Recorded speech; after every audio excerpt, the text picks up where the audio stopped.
ఆర్టీసీని ప్రభుత్వంలో విలీనం చేయడమే తమ మొదటి డిమాండ్ అని RTC JAC chief Thomas Reddy స్పష్టం చేశారు.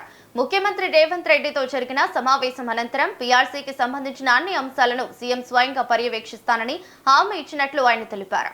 ఆర్టీసీ కార్మికులకు ఇచ్చిన హామీలపై ప్రభుత్వం సానుకూలంగా స్పందించడంతో సీఎంను కలిసి ఆర్టీసీకి చెందిన పలు సంఘాల నాయకులు కృతజ్ఞతలు తెలిపారు. ఇటీవల 3 రోజుల పాటు ఆర్టీసీ కార్మికులు చేసిన సమ్మె నేపథ్యంలో ఆ రోజులను వేతనంతో కూడిన సెలవులుగా పరిగణించాలని విజ్ఞప్తి చేసినట్లు తెలిపారు.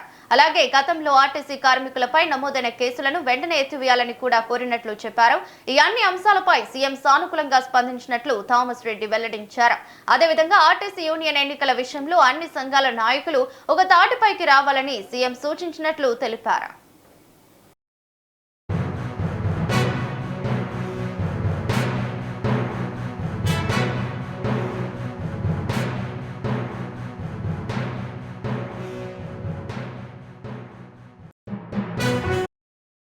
జరిగింది.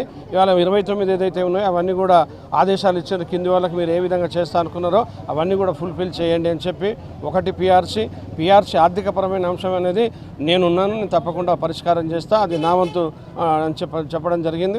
రెండోది ఈవీ బస్సులకు సంబంధించి ఇప్పుడు హైదరాబాద్లో మేము చాలా వరకు బస్ స్టేషన్లు వాటికి 100 ఎకరాల భూమి ఇస్తూ ఉన్నాం. రెండవది డీజిల్ అనేది ఆర్టీసీది ఆదా అయితే 2000 బస్సులు వస్తాయి.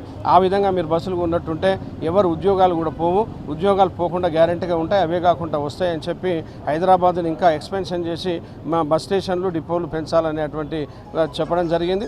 అది ఒక ఆహ్వానించదగ్గ విషయం.